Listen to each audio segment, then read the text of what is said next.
Así como el gusano busca un aislamiento para transformarse en mariposa, el hombre, a través del retiro de lo cotidiano, busca despertar, logrando con ello el verdadero empoderamiento personal.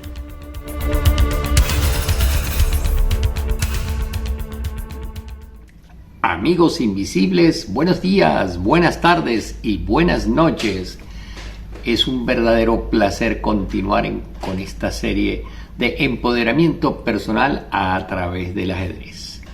De verdad, quiero agradecer a César Ramos por todo ese apoyo que me está dando para seguir adelante en este programa. Y agradecer la cantidad de comentarios tan positivos que he recibido. De verdad que me emociona mucho escuchar a personas que están iniciándose en nuestro juego ajedrez a raíz de esta serie de programas que he hecho. Ha llamado mucho la atención de que es algo totalmente novedoso y que nunca se había relacionado la psicología, la filosofía con el ajedrez. Y de verdad es un placer y continuaremos con ello. Y tengo una serie de preguntas que me han hecho, algunas telefónicas, otras por correo, y el próximo programa voy a empezar a dar respuestas sobre ellas. Más que preguntas, han sido inquietudes que han surgido y todas ellas extremadamente interesantes. Algunas de ellas, como ¿por qué el enroque solamente se hace con el masculino? Hoy la vamos a contestar.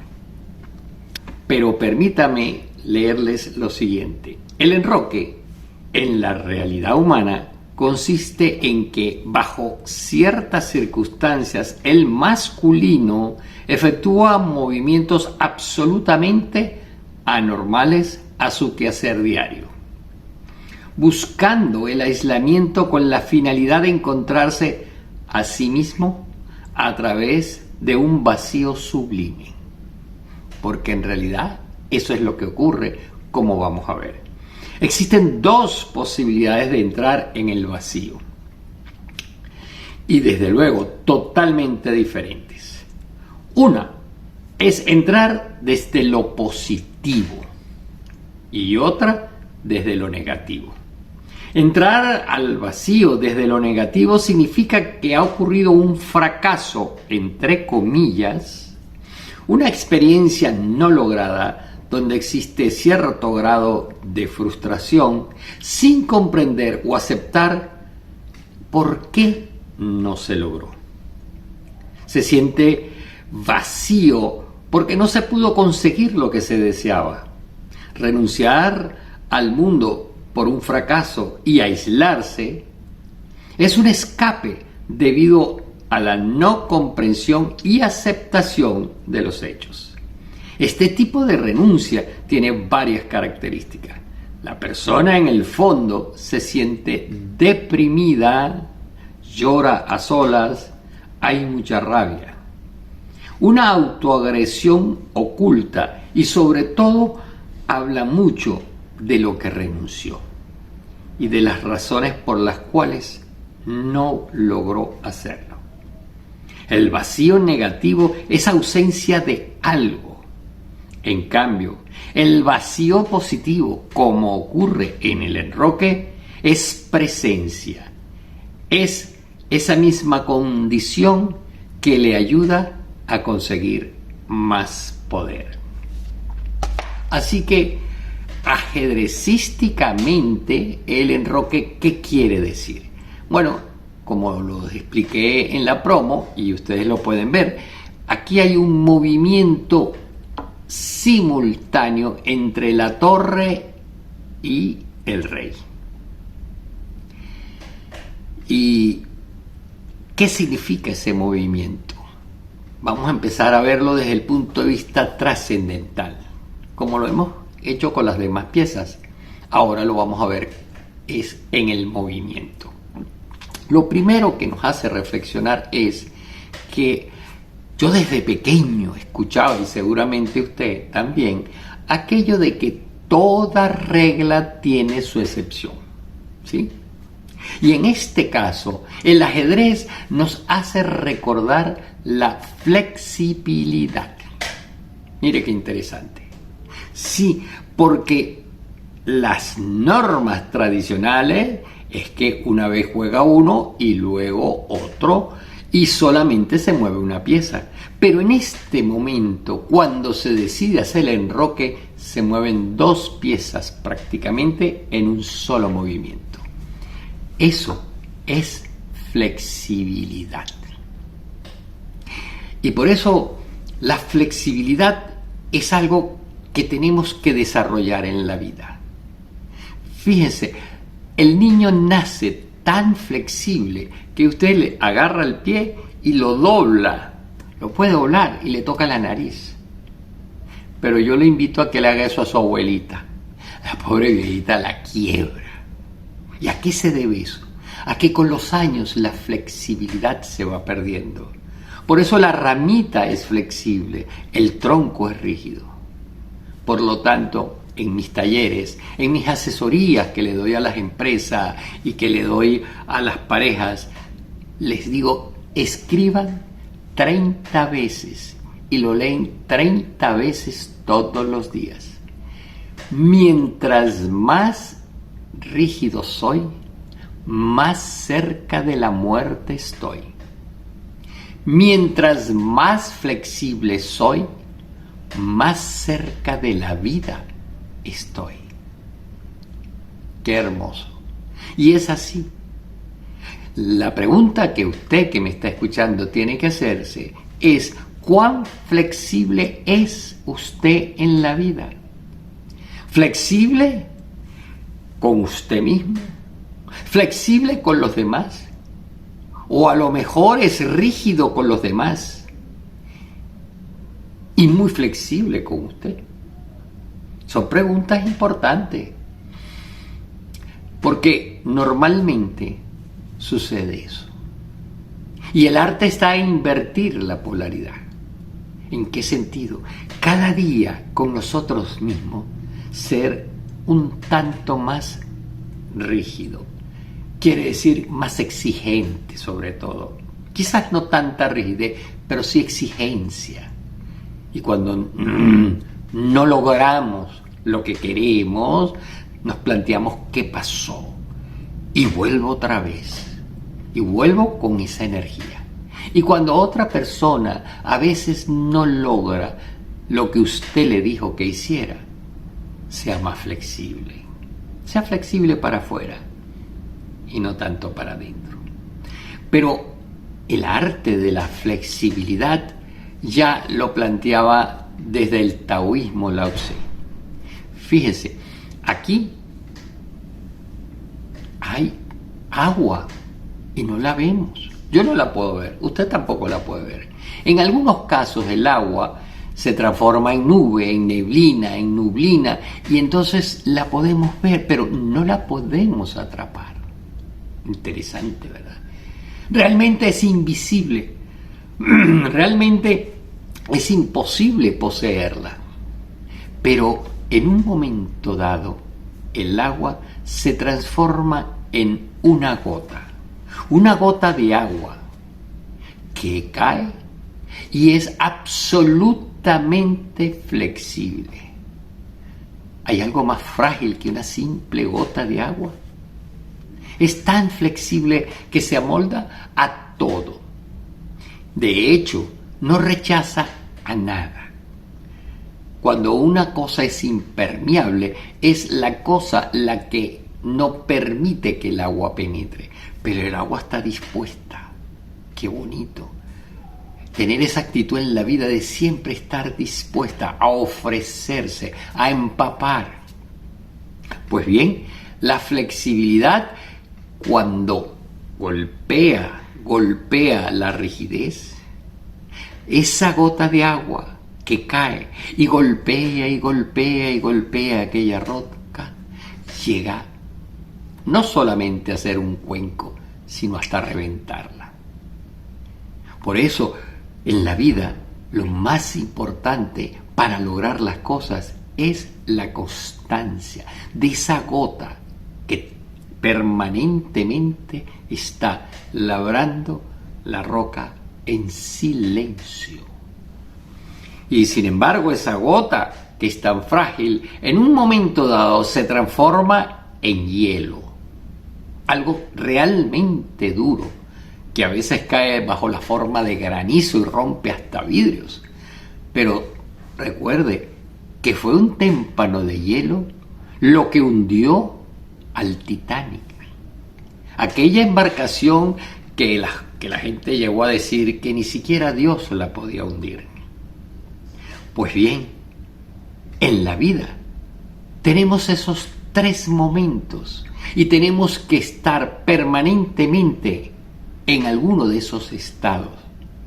A veces tengo que ser invisible, y qué bueno cuando usted es invisible y le permite a su equipo de trabajo que logre las metas. Se lo va a agradecer porque ellos van a sentir que lograron sus metas a través de su esfuerzo. A veces hay que ser flexible. Flexible con el hijo, flexible con la mujer, flexible con el trabajo.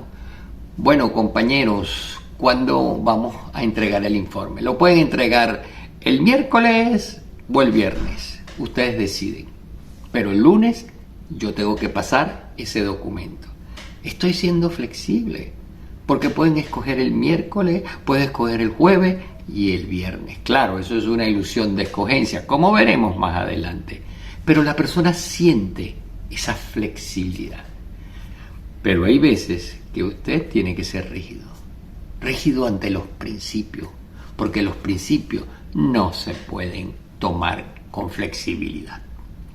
Así que cuando cualquier persona permanece en la rigidez, seguro le va a ir mal. Cuando la persona permanece en la flexibilidad, seguro también le va a ir mal. Y sobre todo, cuando un gerente, un directivo, decide ser invisible permanentemente y dejar que su equipo haga lo que le da la gana, seguro va a haber problemas. Así que, volviendo a nuestro ajedrez, hay ese grado de flexibilidad. Se ha roto la norma y 2 piezas comienzan a moverse. Qué hermoso, ¿verdad? Ahora, veamos el tablero y vamos ahora a revisar el movimiento. Fíjense bien, el rey está en la posición central, que ya hablamos en el capítulo anterior, el sitio privilegiado donde puede observar a todo lo que tiene delante, igual que un gerente. Pero de repente, fíjese, empieza a desplazarse a una esquina. Aquí hay 2 palabras interesantes, que se llama retirarse o huir. Son 2 cosas totalmente diferentes. Pero recuerde que inclusive el huir no es un acto de cobardía. Yo siempre les digo a mis alumnos, cuando están en esa fase de aprendizaje en el diplomado de psicología para la gerencia, les digo, un jabalí es uno de los animales más peligrosos que hay en la naturaleza. Es capaz de matar a un hombre fácilmente. Es un animal con mucha agresividad y sobre todo si tiene crías. Pero un jabalí que huele, que siente o que ve a un leopardo, inmediatamente se retira. Muchas personas toman eso como huir. Él se ha retirado y no es ningún cobarde. El problema está en que las personas a veces no se retiran del sitio que saben que tienen que retirarse por miedo, por cobardía, por pensar de que si lo hacen se sienten cobardes. Por eso, en el ajedrez, este es un movimiento inicialmente preventivo, donde el rey se desplaza para aquella esquina donde está mejor resguardado. Pero fíjense bien, el primer movimiento lo hace el rey, acercándose ¿a qué? A la torre que ya les expliqué que significa los talentos, los valores. Ahora el principio masculino se funde en ese proceso de aislamiento para encontrar su propio talento, su valor. Y en esa esquina, cuando está en ese proceso, la torre empieza a brincar encima de él. La torre pasa por encima, hace el salto cuántico que hace el caballo. Y recuerden que el caballo tenía la magia de la clarividencia, de la intuición, porque sube a otro plano. Normalmente las piezas se desplazan, pero este momento de la torre es único. Puede subir igual que el caballo y saltar. ¿Sabe cuándo sucede eso en el aislamiento? Cuando el ser humano entra en estados meditativos. Por eso hablaremos de meditación más adelante. Porque cuando usted entra en un proceso de meditación, hay una interconexión entre los hemisferios, hay un estado alterado de conciencia, hay una conciencia plena. El mindfulness se basa justamente en eso y trae una serie de beneficios extraordinarios al cuerpo. Pero no solamente eso, sino que en ese estado pueden llegar ideas extraordinarias que a veces no son ni siquiera buscadas, sino que se le presentan imágenes, se le presentan ideas. Y tómelas, porque vienen de un nivel superior. Así que, partiendo de esto, nos damos cuenta que los grandes avatares del mundo hicieron eso. Se retiraron. El Cristo se fue a un desierto. El desierto, y yo que tuve el privilegio de estar en un desierto allá por Israel cuando hice un retiro con el maestro José Luis Paedilla, resulta que nos explicaba el maestro que en el desierto, a diferencia de una selva, no hay nada que ver, no hay nada que nos pueda distraer. En el desierto está solamente la persona consigo mismo. Soledad, arena, sol, ni siquiera agua. En esas condiciones, realmente lo que queda es una introspección. Y por supuesto, hay ese proceso de ir silenciando el ruido, porque en la selva hay 50 millones de ruidos de todos los animales, desde el agua, los pájaros, los renacuajos, los sapos, en fin, lo que sea, los monos. Siempre hay algo que nos engaña, que nos atrapa.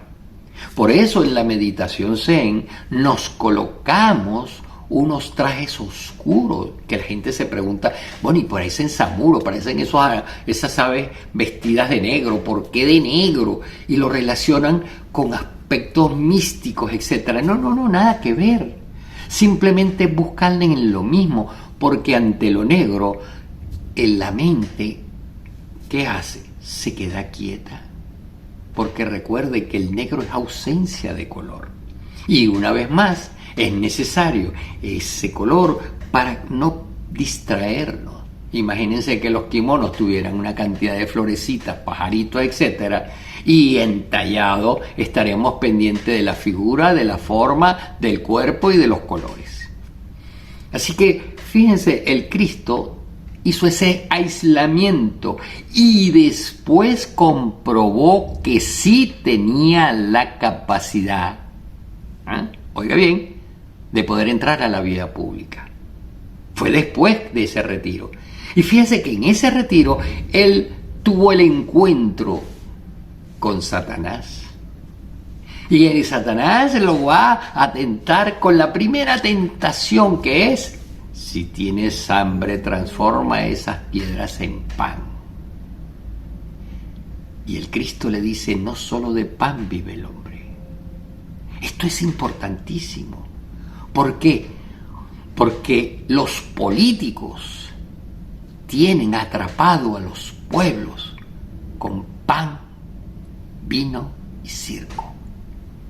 Y el Cristo rechaza, simplemente dice no. Fíjense, Cuando el Cristo pasa la prueba con Satanás, ahora está consciente de todo su talento, de todo su potencial, y ahora sí comienza la vida pública. Por el otro lado tenemos a Buda, que se aisló y se colocó debajo de un árbol y dijo: aquí no me levanto hasta que yo logre la vivencia especial de la iluminación. Tuvo que aislarse. Por eso veremos ahora más adelante que mientras estamos en el mundo mundano, como dicen, nuestra mente no está a esos niveles. Así que yo le hago una pregunta en este momento a usted. ¿Cuándo usted hace ese retiro? Es necesario retirarse, aislarse, como lo hace el rey con la torre, para encontrarse. Porque muchas veces escuchamos a los demás, muchas veces estamos conectados a la información externa y es tanto el tiempo invertido en eso que no encontramos espacios para encontrar nuestra propia voz. Por eso el retiro, el aislamiento es indispensable, porque ese silencio está demostrado que el silencio es necesario para el buen funcionamiento del cerebro. Una de las técnicas típicas en la guerra era atormentar a la persona con ruido, con música permanente. Y ese ruido permanente, la gente se volvía loco literalmente. Así que reflexione. ¿Es usted capaz de decirle a sus hijos, a su pareja, y dice: no me molesten, voy a estar todo el día en mi habitación? Me voy a ir a un parque, me voy a ir a una playa, me voy a ir a una montaña, sin celular, sin libros, sin nada, sino simple usted con usted mismo. Ese es un enroque. Eso representa un enroque. Ahora bien, la pregunta es, ¿y por qué no se enroca la dama? ¿Por qué no se enroca la dama? Voy a leerles algo. Nuevamente, con el permiso de ustedes. En el ajedrez la dama no se enroca. Y en la realidad humana, el femenino tampoco. Cuando hay problemas o ante la necesidad de tomar decisiones difíciles, existe una diferencia marcada entre el masculino y el femenino. Pues los dos cerebros procesan la información de manera totalmente diferente. El hombre, el rey, se encierra en sí mismo, entra en silencio y su problema con mucha frecuencia no lo comenta ni siquiera con su pareja. Tampoco busca la solución compartiendo su intimidad con extraños y hasta con amigos. Ante la pregunta clásica de la pareja o amigos, ¿qué te está pasando?, la respuesta es simple: nada. Y desde luego, si se trata de la mujer la que hizo la pregunta, nada es algo para ella difícil de entender.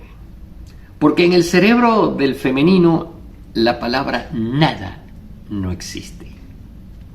Representa un vacío existencial que ella no puede comprender. Por el contrario, ante situaciones difíciles, el femenino se mueve buscando conversar con su pareja, con sus amigos del alma, y con ello realiza una verdadera catarsis en un mar de llanto. Es interesante que con frecuencia ella no está esperando soluciones y solamente lo que busca es ser escuchada. Definitivamente, la dama, que tiene 27 posibilidades contra 8 que tiene el rey, y una capacidad de acción múltiple, también requiere aislamiento, pero ella lo realiza de otras formas y dimensiones. Y desde luego, no son ni buenas ni malas, son simplemente diferentes. Ahora comprendes por qué la dama no se enroca. Yo siempre, a manera jocosa, doy el ejemplo de que si por cualquier razón a una mujer ella descubre que su marido le ha sido infiel, es muy probable que en la oficina más de una compañera de esa cercana sabe la historia. Y ella se las cuenta. Y cuando ese hombre viene a buscar a la mujer a la oficina, todas lo ven como un desgraciado. Y él no sabe nada, por supuesto. Pero si sucede lo contrario, y es que es el hombre al cual ha tenido la experiencia de una mujer infiel, ¿usted cree que se lo va a contar a los compañeros? Como decimos en Venezuela, ni a balazo. Eso muere en silencio. Es más, difícilmente a veces se lo cuenta hasta su propio amigo. Tiene que tener un calvario, mucho dolor, y que los amigos le dicen, ¿pero qué te pasa? ¿Pero qué te pasa? Y él por fin. Y quizás tomando un buen licor es que se abre la compuerta. Por eso es que el masculino tiene que enrocarse y el femenino no. Pero aquí hay algo interesantísimo. Hay un enroque largo y hay un enroque corto. El enroque corto es el tradicional, donde es desde el lado del rey.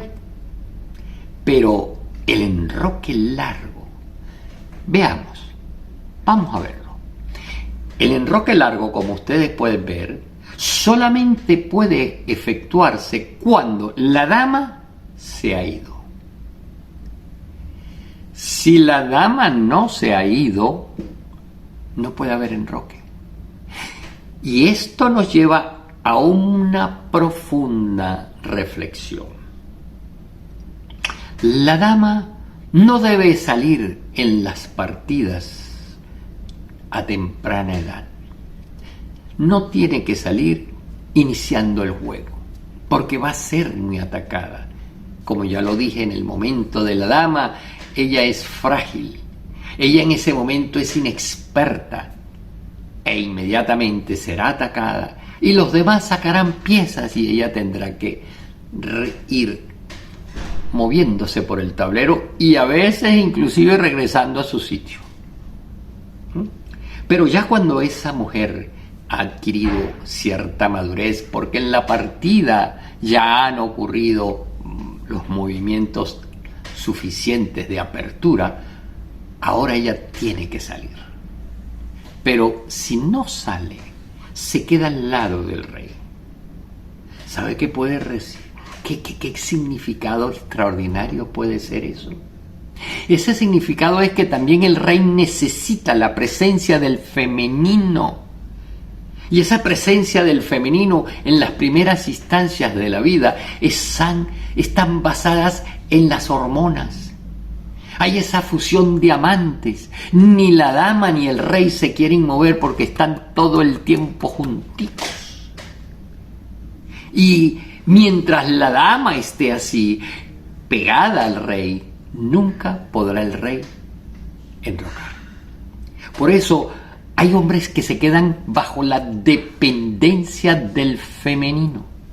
Y fíjese qué interesante, cuando tenemos un hombre que ha estado ultra pegado a la madre y ultra consentido, cuando él está buscando una pareja, está buscando una que se parezca a la madre. Y cuando se casa o cuando vive en pareja, empieza a comparar es a la madre. Entonces resulta que la esposa no hace lo mismo que hacía la madre. La comparación es permanente. Ahí hay dependencia. Y muchas veces esa dependencia puede tener un peso tan grande en la relación de pareja que rompe un matrimonio. A veces, y cantidades, tuve pacientes donde la dependencia era tan grande que de lunes a viernes, el hombre trabajaba. Y el fin de semana se iba con mamá, porque había que visitar a mamá. Y la esposa llegaba y decía al final, ¿y cuándo me toca a mí? ¿En qué momento? Porque todos los fines de semana, sistemáticamente, te vas donde tu madre. Y yo tengo que adaptarme, yo tengo que girar bajo los niveles de gravitacionales de la relación allá en casa de tu mamá. ¿Cuándo? Por supuesto, eso terminó muy mal, esa relación de pareja. Así que la dependencia, por eso el complejo de Edipo está presente y el rey tiene forzosamente. Cuando él tiene una madurez suficiente, puede enrocarse de solo, pero a veces se enroca desde el lado de la dama. La dama se ha ido, ya las hormonas bajaron, ya la parte genital, la parte hormonal, la energía sexual ha disminuido y ahora sube a la energía intelectual, a la mente, y vuelve a hacer ese proceso de aislamiento. Pero sucede algo interesante. A diferencia de cuando hay enroque, y fíjense cómo el ajedrez tiene tantas cositas para poder analizarla y reflexionar. Por eso es que a mí me fascina esto, ¿no? Se darán cuenta que yo me apasiono con esto, sin duda alguna. Fíjense, cuando se enroca, y obsérvelo aquí, cuando se enroca hacia el lado del rey, el rey queda más hacia adentro, hacia la esquina. Pero cuando se enroca al lado de la dama, el rey no llega a la esquina. Fíjense, pero aparte de eso, la torre queda ya frente al centro. ¿Sabe qué quiere decir eso? Que en ese proceso a veces es tan violento que hay que enrocarse y ya sacar inmediatamente los talentos, las virtudes y enfrentarlas. ¿Y a dónde las enfrento? Al medio del tablero, en la vida. El enroque largo, cuando se efectúa, simplemente ya coloca en acción los principios, los valores, los talentos. Mientras que el enroque en el lado del rey aún permanecen ocultos, no salen a la palestra. Y esto sucede en la vida real. Hay veces en que las exigencias son tan altas, a veces el ambiente, lo externo es tan violento que exige forzosamente la actuación inmediata. Es el líder que no puede esperar. Es el líder que inmediatamente cuando se enroca coloca la acción ya sobre el tablero. Y a veces sucede eso en la vida, que no tenemos tiempo. Y en esta pandemia sucedió esto. Tuvimos que enrocarnos largo. ¿Por qué? Porque aquí no hay mamitis. Aquí había que tomar decisiones y drásticamente. ¿Y qué hizo? Sacamos la torre, las colocamos al frente e inmediatamente avanzamos, atacamos el centro, donde está el centro de operaciones. Por eso, las personas que han sobrevivido en la pandemia son personas decididas, son personas que si bien tuvieron fe en sí mismo, no solamente es una situación de tener fe, sino una fe práctica. Y entienda por fe aquella de que está la esperanza de que sí es posible mejorar lo que existe.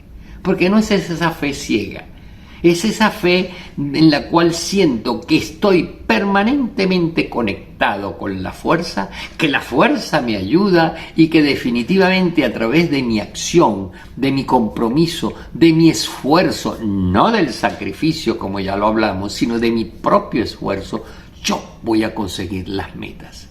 Eso es extraordinario. Y eso es lo que ha permitido a muchas personas que definitivamente puedan lograr lo que han logrado en tiempos como este. Así que fíjense la cantidad de elementos interesantes que vemos en el enroque y que están de ahí puestos en forma mística, oculta, y de que podemos sacarlo perfectamente si damos un paso más y aprendemos a ver las cosas desde otra óptica. Y eso es algo que pronto conversaré con ustedes, porque en la vida podemos tener una visión limitada o podemos ampliar la visión. Cuando ampliamos la visión, tenemos la posibilidad de observar cosas que antes no las habíamos visto. Y esa es la idea. Ahora vamos a continuar con el gambito de dama. Y vamos a continuar, como les prometí la vez anterior, de que vamos a analizar qué pasó que ella perdió esa partida. Bueno, obvio, el nivel del ruso era superior, de eso no hay duda. Aunque Beth tenía ya experiencia, aún le faltaba mucho más, que las va a adquirir con el tiempo. Pero en ese momento ella estaba a un nivel muy respetable porque le había ganado una cantidad de jugadores, pero inferior al ruso. Pero en realidad ella pierde porque esa noche tuvo una noche loca. En vez de descansar, cayó en las trampas de una amiga, que entre comillas era una amiga. Fíjense, qué interesante. En la vida hay 3 tipos de amigos, y esto le puede servir a usted de reflexión. Hay amigos que se generan por la profesión. En otras palabras, tenemos esa afinidad donde a través de la actividad del trabajo se relaciona, aparece una amistad. Esa amistad está íntimamente relacionada con la actividad. Tan es así que si no hay la acción del trabajo, no hay mayor contacto. Pero cuando hay contacto, es un contacto cálido y es una amistad. Primer nivel. Segundo nivel. El segundo nivel son las amistades que usted tiene para divertirse, para pasarla bien. Y entonces es ese individuo que es bonachón, que es sumamente simpático, que es capaz de organizar esa fiesta y usted va para esa fiesta y se divierte muchísimo en esa fiesta. Segundo tipo de amistad. Pero después que terminó la fiesta, ¿qué se llevó usted? ¿Qué le queda? Aparte de una resaca. Muchas veces esa persona que está en esa fiesta, cuando usted la necesita, quizás no le tienda la mano. Porque está muy dispuesto a fiesta. Pero déjalo hasta ahí. No profundizamos más. Pero hay el tercer nivel. El tercer nivel es esa amistad donde cada vez que usted se encuentra con esa persona, algo positivo queda dentro de usted. Por eso yo les decía igualmente en los talleres, les digo que hay amistades que restan. Y esta mujer que la invitó a echarse unos tragos la noche anterior, que sabía que había un encuentro, ¿qué hizo? Le restó. Cuidado con las amistades suyas que restan, porque a veces son muy queridas, pero cada vez que usted se acerca a ellas, hay un cuanto de usted que se pierde. Luego hay amistades que dividen, ¿sí? Y esto no solamente a veces es amistades, sino a veces es hasta familia, encontramos en familia. ¿Y qué ocurre? Que cuando llega esa, y a veces en pareja, que cuando llega esa nueva pareja, altera todo el sistema gravitacional de una familia. ¿Y qué pasa? Divide. Los psicópatas dividen, no unen. Ellos separan. Hay personas que buscan la forma de lograr eso, separación. meten el chisme, meten el dedo en la llaga, etc. Alerta, porque a Beth le sucedió eso. Ya encontraremos una que la va a ayudar, que es una verdadera amiga, que en su momento más difícil se presenta y aquí estoy. Y hasta le consigue el dinero para que ella pueda competir en el juego final. Así que tenemos dos amistades, entre comillas, negativas, y tenemos dos positivas. Esas personas que cuando usted se acerca a ellos, le suman. Siempre se lleva algo, siempre se lleva un mensaje, siempre es algo más allá de la alegría del momento, sino se lleva algo de reflexión.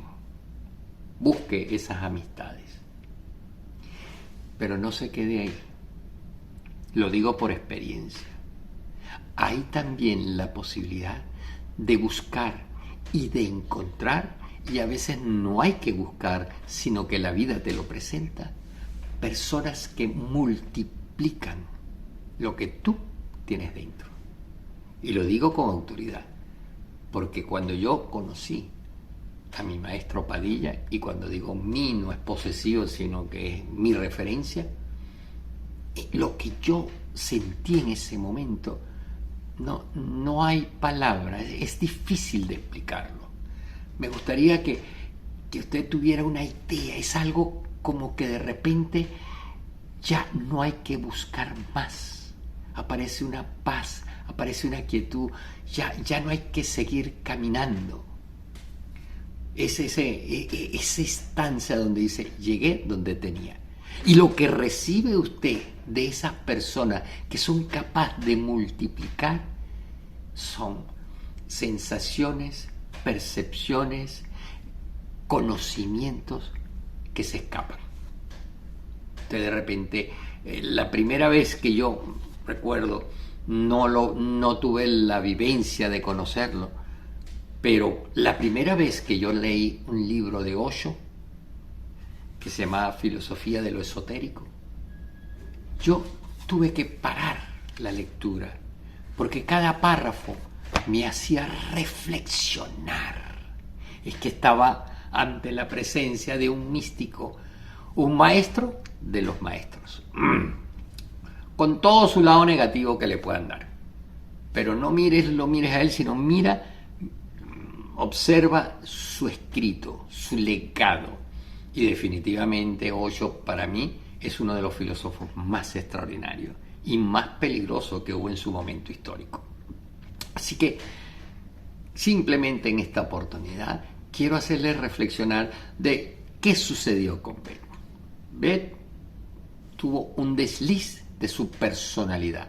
Dijo, yo no quiero, no voy a bajar, mañana tengo que competir. Pero eso de qué dirán y por qué no, y quedó mal ante ella, y dio el paso. Se da cuenta que los principios son inflexibles. Ese paso que ella dio trajo como consecuencia que al día siguiente sucediera lo que sucedió. Alerta, alerta. Gracias, Beth, por enseñarnos la importancia de mantenerse firme, como el iceberg, como el agua en forma de hielo, que tiene una rigidez, que tiene una fuerza como la roca, que es capaz de aguantar cualquier ola, por fuerte que sea. Eso es extraordinario. Esa roca está ahí y el mar le da y ella permanece. Haga usted lo mismo y seguramente triunfará en la vida. Queridos amigos, continuaremos con Beth, por supuesto, y continuaremos con nuestra serie hacia el empoderamiento personal a través del ajedrez. Gracias por acompañarme y el próximo capítulo que vamos a ver el siguiente domingo va a ser el valor de las piezas en el ajedrez. Agradecido, Dios me los bendiga y un placer.